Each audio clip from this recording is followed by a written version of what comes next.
ഹിദായത്ത് തന്നു എന്ന് മാത്രം. എനിക്ക് യാതൊരു യോഗ്യതയുമില്ല, യാതൊരു ക്വാളിഫിക്കേഷനുമില്ല. നിങ്ങളൊന്ന് ആലോചിച്ചുമോ? റസൂലുള്ളാഹി തങ്ങളുടെ കാലഘട്ടത്തിൽ ജീവിച്ചിരുന്ന ആരാരും മൈൻഡ് ചെയ്യാതിരുന്നൊരു മനുഷ്യനുണ്ടായിരുന്നോ? യാതൊരു സ്ഥാനവുമില്ലാത്തൊരു മനുഷ്യനുണ്ടായിരുന്നോ? അതാണ് മഹാനായ ബിലാൽ ഇബ്നു റബാഹ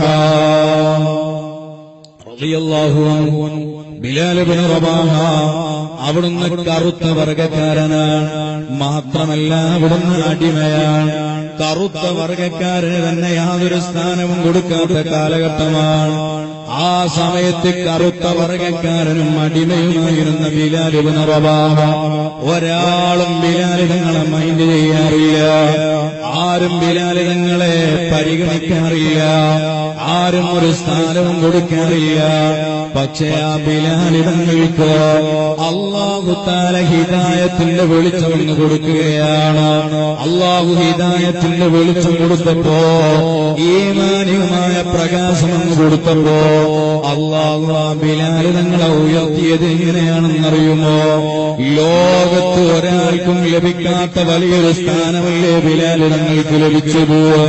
മുഅദ്ദിനു റസൂലില്ലാഹ്, ലോകത്തിലെ നേതാവായ ഹബീബ് മുഹമ്മദ് റസൂലുള്ളാഹി സ്വല്ലല്ലാഹു അലൈഹി വസല്ലം. ആ റസൂലുള്ളാഹി തങ്ങൾക്ക് ഏറ്റവും ഇഷ്ടപ്പെട്ട മുഅദ്ദിൻ എന്ന് പറയുന്ന, റസൂലുള്ളാഹിന്റെ മുഅദ്ദിൻ എന്ന് പറയുന്ന, ലോകത്ത് ഒരാൾക്കും ലഭിച്ചിട്ടില്ലാത്ത വലിയൊരു പദവിയിലേക്ക് മഹാനായ ബിലാൽ തങ്ങൾ അങ്ങ് ഉയർത്തപ്പെട്ടുപോയി. എന്തേ കാരണമെന്നറിയുമോ? അൽ ഈമാനു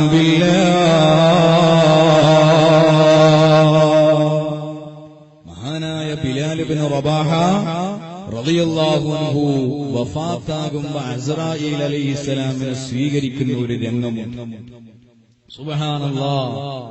കറുത്ത വർഗക്കാരനായ അടിമയായ ഒരാള് പോലും പരിഗണിക്കാതിരുന്ന ബിലാൽ ഇബ്നു റബാഹ അവസാനം രോഗബാധിതനായി മരണത്തോട് മുന്നടിക്കുമ്പോൾ മരണശയ്യയിൽ കിടക്കുന്ന അവസരം, അസ്റായീൽ അലൈഹിസ്സലാം റൂഹ് പിടിക്കാൻ വേണ്ടി വന്ന സമയം, മരണമുഖത്തിങ്ങനെ കിടക്കുമ്പോ ആ മഹാനായ ബിലാൽ തങ്ങളുടെ ഭാര്യ വരികയാണ്.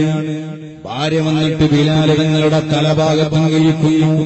ഭർത്താവ് മരണാസന്നനായി കിടക്കുന്നത് കണ്ടപ്പോ രണ്ട് കൈകളും തലയിലേക്ക് വെച്ചുകൊണ്ട് ബിലാൽ തങ്ങളുടെ ഭാര്യ കരയുന്നു.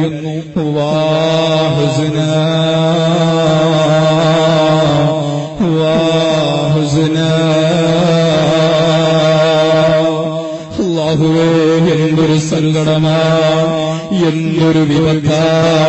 എന്ന ഭർത്താവ് ഈ ലോകത്തിൽ നിന്ന് വിട പറയാൻ പോവുകയാണല്ലോ എന്ന് പറഞ്ഞ് ഭാര്യങ്ങ് കരയുമ്പോ മഹാനായ ബിലാൽ നമ്മുടെ ഭാര്യയോട് മരണാസന്നനായി കിടക്കുന്ന പറയുന്ന വാക്ക, ബൽ വാ ത്വയ്ബാ,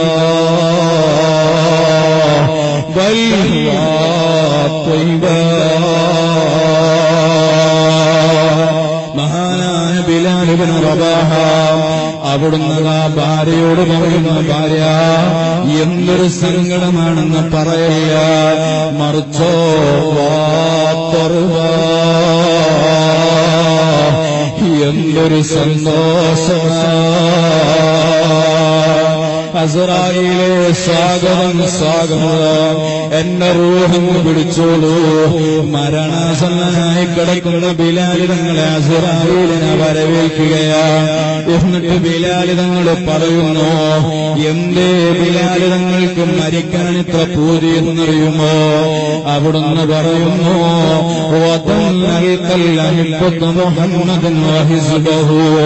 മോളെ റസൂലുള്ളാഹിയില്ലാത്ത മദീനയിൽ ഈ ബിലാൽ എത്ര കാലമാണ് ജീവിക്കുക? റസൂലുള്ളാഹിയില്ലാത്ത മദീനയുടെ മണൽത്തരികളിൽ എങ്ങനെയാ ഞാൻ ചവിട്ടുന്നത്? റസൂലുള്ളാഹി തങ്ങൾ വഫാത്തായതിന് ശേഷം മനസ്സറിഞ്ഞ് മഹാനായ ബിലാൽ തങ്ങൾ സന്തോഷിച്ചിട്ടില്ല. അവിടുന്ന് ഒരാളോടും ചിരിച്ചിട്ടില്ല. മനസ്സറിഞ്ഞ് അവിടുന്ന് സന്തോഷം പങ്കിട്ടിട്ടില്ല. ആ ബിലാൽ തങ്ങൾ അസ്റായീലിനെ കാണുമ്പോ അവിടുത്തേക്ക് വലിയ സമാധാനമാണ്.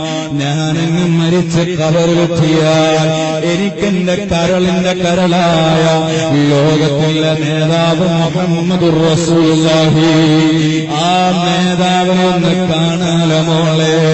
അതുകൊണ്ട് വാ തുറബാ, എന്തൊരു സന്തോഷമാ, എന്തൊരു ഈ രൂപത്തിൽ ദുനിയാവിൽ നിന്ന് അന്തസ്സോടെ പുഞ്ചിരിച്ചുകൊണ്ട് വിട പറഞ്ഞു പോകാൻ ബിലാല് നിങ്ങൾക്ക് കഴിവ് നൽകിയ അടിസ്ഥാന ഘടകം ഏതാണെന്നറിയുമോ?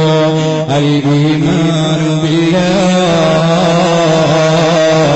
വബിമുഹമ്മദിർ റസൂലില്ലാഹ്. അല്ലാഹുവിനെ കൊണ്ടും ഹബീബായ മുഹമ്മദുർ റസൂലുള്ളാഹി സ്വല്ലല്ലാഹു